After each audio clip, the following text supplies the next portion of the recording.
Dans cette vidéo, nous allons voir comment arrêter de se dévaloriser.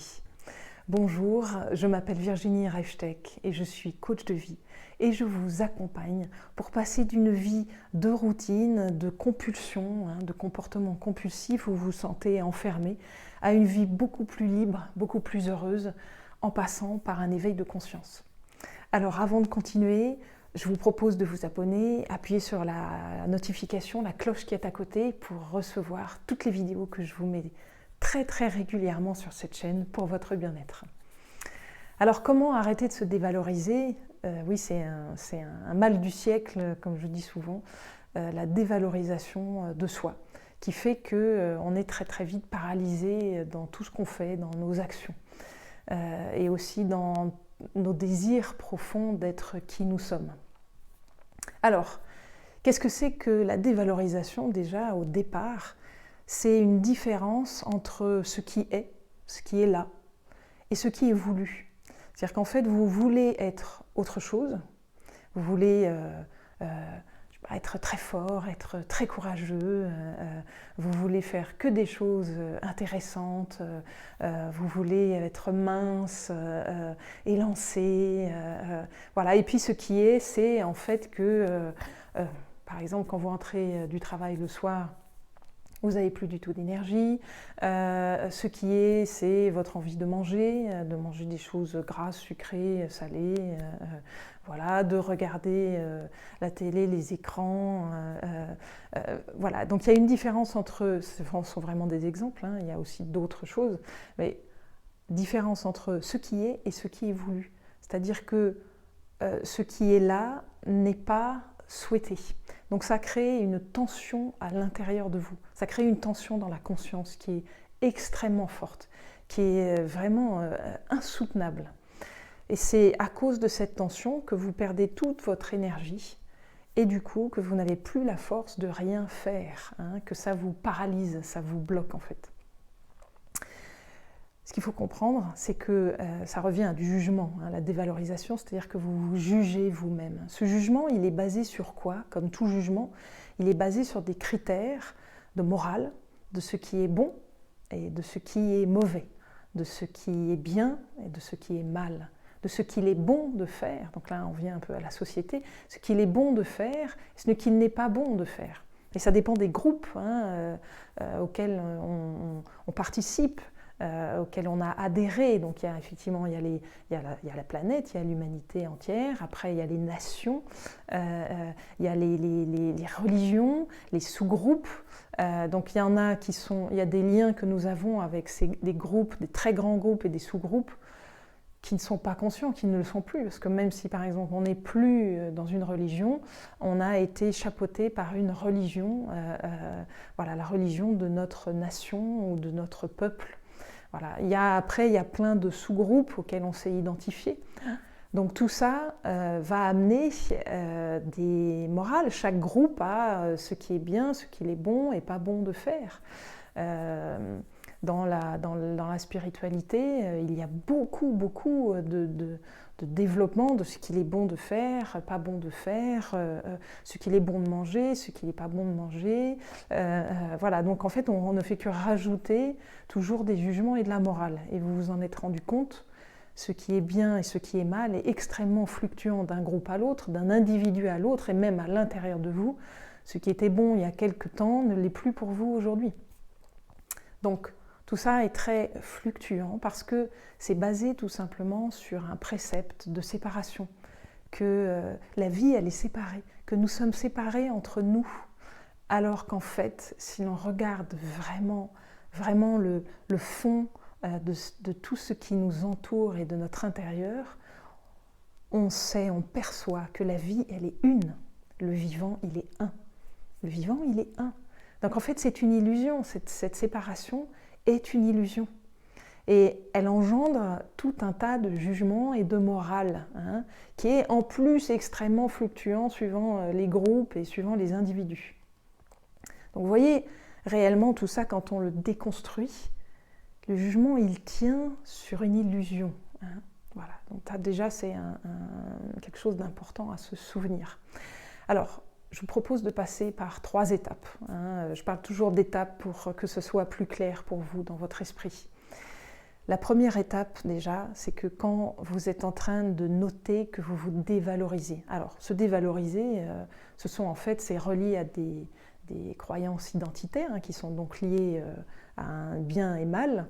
Ça va être je suis nul, je suis mauvais, mauvaise, je ne suis pas intéressant, je ne suis pas intéressante, je ne suis pas important, je ne suis pas importante, je n'existe pas, je suis invisible. Voilà, donc il y en a plusieurs comme ça. Et puis, quand vous voulez répéter, vous êtes capable aussi de les observer. À partir du moment où vous êtes capable de vous observer en train de vous juger, alors c'est que là, vous avez commencé à prendre un petit recul. Donc la première chose à faire, effectivement, c'est de prendre ce recul, ce petit recul pour pouvoir observer ça, pouvoir avoir un petit décollement, voilà, c'est-à-dire de moins croire au contenu, puisque vous êtes capable de voir que vous êtes en train de vous juger. Donc quand vous faites ça, je vais vous donner un exemple, par exemple en compulsion alimentaire, c'est souvent les personnes que j'accompagne me parlent souvent de ça, ou ça peut être des compulsions de regarder des écrans tout le temps, de faire des choses, s'abrutir, voilà, avec des films, Facebook, peu importe ce que c'est, voilà, donc des comportements compulsifs, et puis donc ce n'est pas ce que vous voulez, il y a une différence entre ce qui est et ce que vous voulez. Ce que je vous propose, c'est d'éliminer le plus possible les tensions que ça crée, tout simplement en revenant à ce qui est là, ce qui est là, puisque de toute façon, réellement, il n'y a que ça, ce qui est et ce qui est. Il n'y a que ça qui existe réellement, il n'y a que ce qui est. Le reste, c'est de l'imagination. C'est vraiment des projections sur des morales qui n'ont pas lieu d'être dans l'instant où vous êtes dans l'instant présent. Cet instant-là, dans cet instant-là, ce qui est la seule chose qui est. Donc, revenez le plus possible à ça et vous allez voir, ça va vous détendre énormément, ça va enlever des tensions. Donc pour reprendre l'exemple de la compulsion alimentaire, ou par exemple vous regardez des écrans, des films, des choses comme ça, ou les réseaux sociaux, au moment où vous le faites, vous allez tout simplement revenir à ce qui est, c'est-à-dire à reconnaître ce que vous êtes en train de faire, juste le reconnaître, et avec la bienveillance, imaginez la bienveillance d'une mère ou d'un père, qui va vraiment englober et entourer, inclure ce que vous êtes en train de faire et qui va le regarder avec acceptation puisque c'est ce qui est là. C'est ce qui est là et c'est la seule chose qui existe puisque c'est ce qui est là. Voilà. Donc, vous vous regardez en train de faire ça, en train de manger des gâteaux, regarder des écrans ou tout autre comportement compulsif. Vous vous regardez le faire et vous acceptez ce qui est là. Et vraiment quelque chose de très fort, une astuce qui est très puissante, c'est de revenir dans votre corps, revenez dans votre corps et détendez votre corps. En fait, ce que ça va faire, c'est que ça va enlever le focus de votre attention sur les pensées, ça va le remettre dans l'instant présent, dans votre corps. Et là, vous faites en sorte de décontracter le plus possible de muscles. Voilà. Donc vous pouvez commencer par vos pieds, vous détendez vos pieds, vos jambes, votre bassin, votre tronc, vos bras, votre cou, votre tête, plus lentement que ça, mais vous allez chercher à vraiment vous décontracter, à enlever les tensions, ne serait-ce que musculaires, dans votre corps. Voilà. Ça vous fait revenir dans le présent. Et ça va avec le fait d'accepter ce qui est là. Et du coup, ça va enlever le jugement. Vous allez aussi faire en sorte de faire ce qui est sans jugement, avec le moins de jugement possible, c'est-à-dire de façon la plus neutre possible. Vous mangez un gros gâteau au chocolat, vous regardez des écrans, vous fumez une cigarette, vous buvez de l'alcool, peu importe quel est votre comportement compulsif ou votre addiction.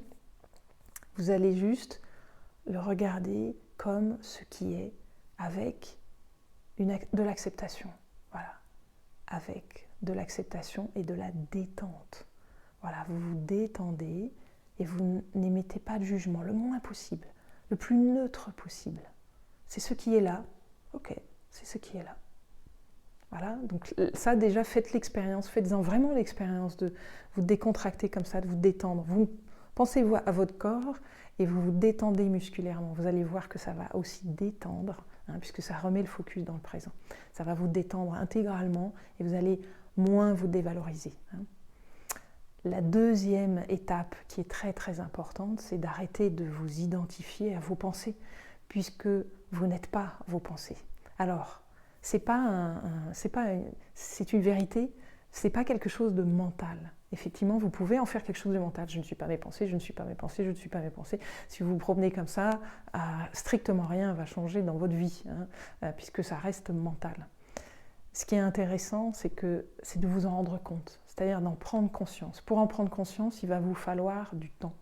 Il faut un petit temps à l'intérieur de silence. Il faut écouter l'écho de ce que vous êtes en train de dire. Si vous ne prenez pas ce temps-là, vous êtes juste comme un perroquet qui va répéter des choses.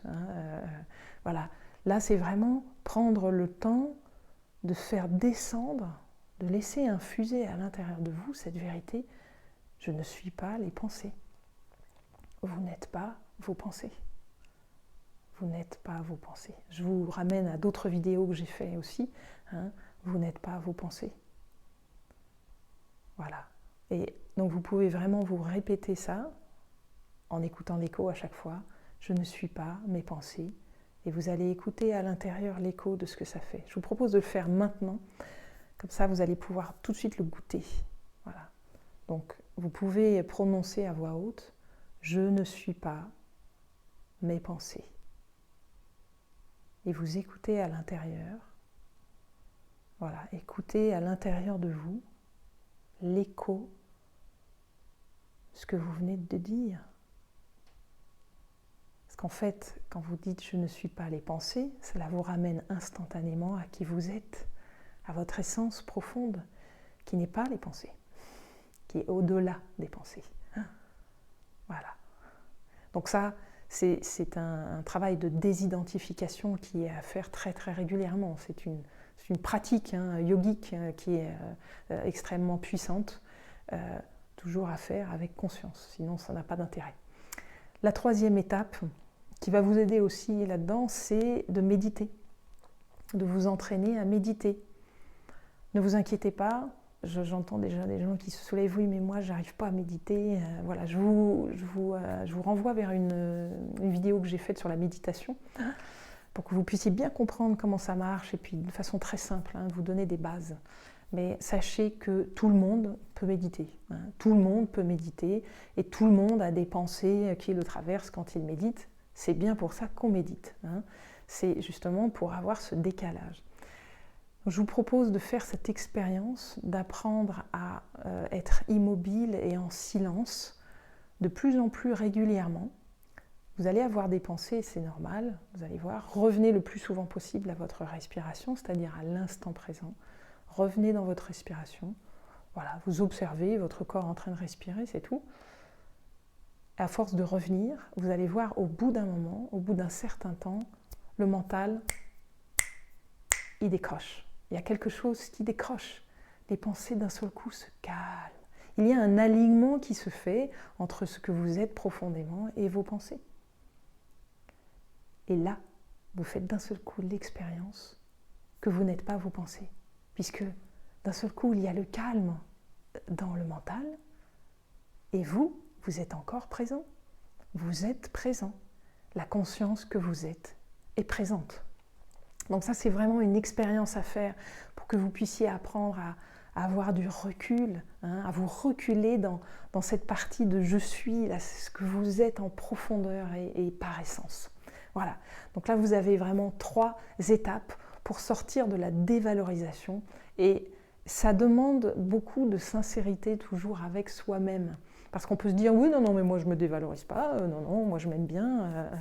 Voilà, dites-vous que si vous ne faites pas complètement à 100% ce que vous aimez dans votre vie, c'est qu'il y a quelque part quelque part un système de croyances à l'intérieur de vous qui tourne avec des jugements, hein, ce qui est bien, ce qui n'est pas bien de faire, hein, et donc des croyances identitaires sur votre identité qui est liée à ça, voilà, qui sont liées à ça.